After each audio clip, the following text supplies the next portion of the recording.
ಸಂವಿಧಾನ ಶಿಲ್ಪಿ, ಜ್ಞಾನದ ಸಂಕೇತ ಡಾಕ್ಟರ್ ಬಿ.ಆರ್. ಅಂಬೇಡ್ಕರ್ ರವರ 135ನೇ ಜಯಂತಿಯ ಪವಿತ್ರ ಸಂದರ್ಭದಲ್ಲಿ ಗಾನಕೋಗಿಲೆ, ಕಲಾರತ್ನ, ಗುಂಡ್ಲುಪೇಟೆಯ ಕಲೆ ಮತ್ತು ಸಾಂಸ್ಕೃತಿಕ ಲೋಕದ ಧ್ರುವತಾರೆ, ನಾಡಿನ ಹೆಮ್ಮೆಯ ಗಾಯಕ, ಕೆ.ಬಿ. ಇಂಜಿನಿಯರ್ ಹಾಗೂ ಸೆಸ್ಕ್ನ ಸಾಂಸ್ಕೃತಿಕ ಜಿಲ್ಲಾ ಅಧ್ಯಕ್ಷರಾದಂತಹ ಶ್ರೀಯುತ ಮಯೂರ್ ಅವರದ್ದು ಅಪ್ರತಿಮ ವ್ಯಕ್ತಿತ್ವ.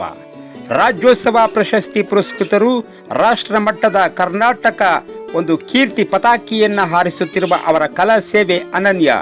Doctor B R. ಅಂಬೇಡ್ಕರ್ ರವರ 135ನೇ ಜಯಂತಿಯ ಈ ಪವಿತ್ರ ಸಂದರ್ಭದಲ್ಲಿ ಮಯೂರ್ ಅವರು ತಮ್ಮ ಮಧುರ ಕಂಠಸಿರಿಯಲ್ಲಿ ಹಾಡಿದ ಕಂದ ಕಂದ ಅಂಬೇಡ್ಕರರಂತಾಗು ಎಂಬ ಗೀತೆಯು ಪ್ರತಿಯೊಬ್ಬ ಮನಸ್ಸಿನಲ್ಲೂ ಕೂಡ ಮಂತ್ರಮುಗ್ಧಗೊಳಿಸಿದೆ.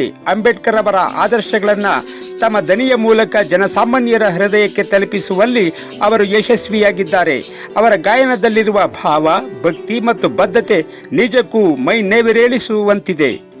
ಅತ್ಯಂತ ಹೆಮ್ಮೆಯ ಸಂಗತಿ ಏನೆಂದರೆ, ಮಯೂರ್ ಅವರ ಸಾಂಸ್ಕೃತಿಕ ವಾರಸುದಾರರಾಗಿ ಅವರ ಪುತ್ರಿ ಕುಮಾರಿ ಪುಣ್ಯಶ್ರೀ ಕೂಡ ಅನನ್ಯವಾದಂತಹ ಒಂದು ಭಕ್ತಿಯನ್ನು ಇಟ್ಟುಕೊಂಡವರು ಹಾಗೂ ಅವರ ಹಾದಿಯಲ್ಲೇ ಹೆಜ್ಜೆ ಹಾಕುತ್ತಿದ್ದಾರೆ. ತಂದೆಯ ಗಾಯನದ ಶಕ್ತಿಯನ್ನು ಮೈಗೂಡಿಸಿಕೊಂಡಿರುವ ಪುಣ್ಯಶ್ರೀ ಅವರು ಅಂಬೇಡ್ಕರ್ ಅವರ ವಿಚಾರಧಾರೆಗಳನ್ನು ಅಳವಡಿಸಿಕೊಂಡು ಅಪ್ಪನಂತೆಯೇ ಸಮಾಜಮುಖಿಯಾದಂತಹ ಚಿಂತನೆಯೊಂದಿಗೆ ಮುನ್ನಡೆಯುತ್ತಿದ್ದಾರೆ. ಕಲಾಭಿಮಾನಿಗಳಿಗೆ ಮತ್ತು ನಾಡಿನ ಹೆಮ್ಮೆಯ ವಿಷಯವಾಗಿದೆ ಈ ಒಂದು ಸಂಗತಿ. ಮಯೂರ್ ಅವರೇ, ನಿಮ್ಮ ಕಂಠದಲ್ಲಿ ಅಂಬೇಡ್ಕರ್ ಅವರ ತತ್ವಗಳು ಜೀವಂತವಾಗಿರಲಿ.